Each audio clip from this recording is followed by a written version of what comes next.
Dust Devil currently reads Spend Weapon, Rival loses 1 base attack, but is being changed from a 2-5 to a 2-7. Very dirty card, especially on Chapter 1, and that's where it's always been most effective. If you can reduce your opponent down to 1 base attack at the very start of the game before they've had a chance to do anything and start getting it up, it's effectively like halving their damage output, a 50% reduction from the word go, which can be completely crippling. This is especially true for aggro decks, such as Pirate Aran, that Silver Chase mostly played this season, and aggro Venescula, that Ansler and myself played a fair amount of.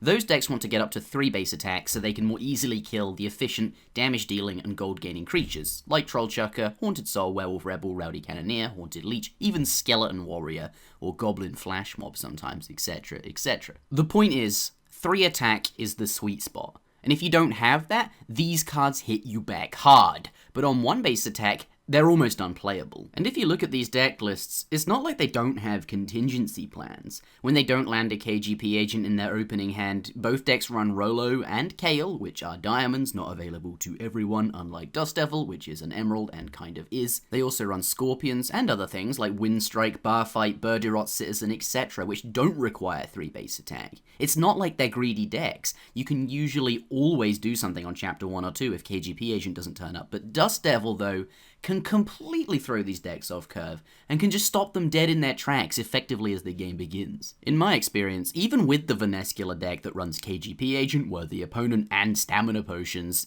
it's still a bad matchup against Grief Linza. Even when you do get your base attack up to 3, and they don't Dust Devil you, you can still get absolutely shat on by Karam, which can come out easily as early as Chapter 2. And then suddenly you're in a horrible place, where getting gold for the Stamina Potion is quite hard, because you're on 1 base attack and you can't kill anything, and activating Worthy Opponent against a 10 health creature is incredibly punishing, because, oh, you're on 1 base attack. Whenever I talk about playing against Grief Linza, I tend to mention the phrase, getting off your feet, so you can avoid situations like that, because if you don't quickly gain a few points of base attack with a god opening, or your deck isn't a ridiculously greedy Elvarg list, you can end up in a horrible place. More traditional, less greedy AP decks do better than aggro, but still sometimes struggle when rendered no longer able to count Draenor into Jad without losing 15, or having to tank multiple hits of 8 off a Dagannoth Sentinel, even with a weapon. Dust Devil and Karam can represent so much damage, even more so when they're unexpected, and so many times as a result, I'm sure we've all been forced to make super risky all-or-nothing plays where you tell yourself, well,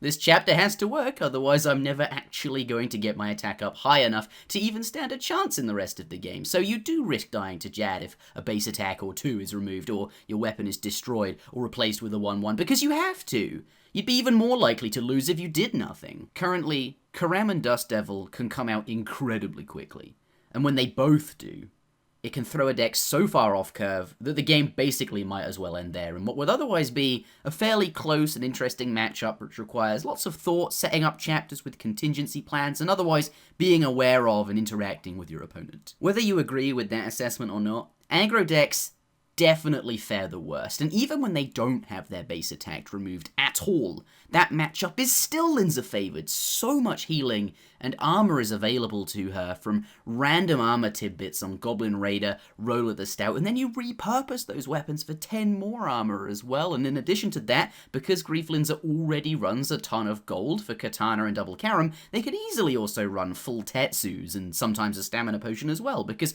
once you have that much gold in the deck, you can just pick and choose what to pay for it with, based on the matchup and circumstances, even if you can't afford the whole deck as a whole. Mod Merchant mentioned on his stream that Grief Linza has a 60% win rate, which I assume is the average across the entire game when all skill levels are included. That's insanely high, and in any other game, a class with a 60% win rate would be a total joke. Yeah, your personal win rate might be around 60%, but that's because you're a good player. This is 60% across the whole damn game, baseline 60%, and being a good player makes it even higher than that, especially versus aggro decks, particularly the ones that want to gain base attack. Currently, Grief Linza destroys aggro decks. The changes to Dust Devil will help, but even still, I'm like 95% sure that that matchup will still be hilariously lopsided in Linza's favour. But I guess we'll have to see. The next question then is, how do AP decks fare against Grief Linza? And the answer is, not as well as they used to. Kaizaj isn't as good anymore, so lots of people no longer run it, making it harder to quickly get off your feet in the early game. Kale no longer provides as much ramp, so if you do happen to be knocked off your feet, it is now harder to reach into stuff like Jad and Sentinel. And Redbeard Frank no longer removes all gold, making it much, much safer for Linza to carry tons of it over between chapters, which people used to not do. Recently, Glenn and I played this matchup 10 times, the decks are on screen. He played Linza, I played Strike Ariane, which is strong because, as it turns out, a strike that doesn't exhaust you, has 3 extra temporary attack behind it, and lets you carry that into the next strike as well, happens to be a pretty good card. Ariane also has Crawling Hand, which in this deck is basically Sergeant Slimetoes, and having 4 of them in your deck happens to make getting off your feet very, very consistent, since from the very beginning of the game it allows you to safely kill 10 health creatures, of which there are 6 in this deck, that all grant AP.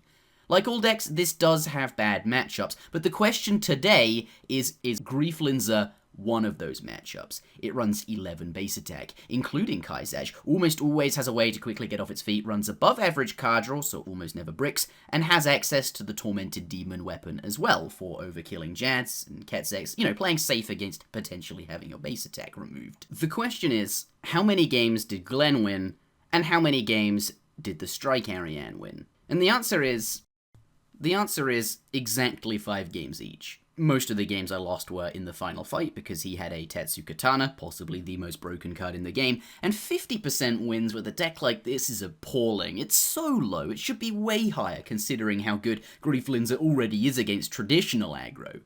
11 base attack is so much, and should be way more than Linza could ever hope to grief down. Now, I could run Weapon Destruction, which would obviously be very good in this matchup. 1 or 2 copies of Barfight easily fits into the deck since they are kind of strikes, though you may have to take out a Black Demon, a Peon, Kaizaj. You'd have to sacrifice something, but you could run them and use them to potentially stop Dust Devils or Karams or the Katana if you're going second, and that might improve the win rate, I get it. Because, yes, a lot of high-level players argue that Dust Devil is easy to predict.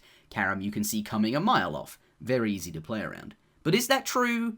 Sometimes you hit their weapon before they get to their Dust Devil, and that feels pretty good.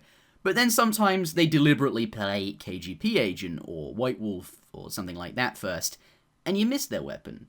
And you've basically done nothing with that slot, especially if it's this Strike Ariane or another AP deck. The Venescula deck I showed earlier, I used to run 2 bar fights and 2 Calfight Emissaries, and my worst matchup was still Grief Linza. I thought 4 weapon removals would shore that matchup up a bit, but even with 4, you just don't have enough to make counterplay reliable. It's not like playing blue in Magic the Gathering, chucking out counterspell instants left, right, and center, which always hits exactly the thing you want it to, because that's why you interrupted their turn to play it. Barfight, it's just not enough on its own, given all of the sustain Linza has access to as well. Currently, Linza just has too much going for her.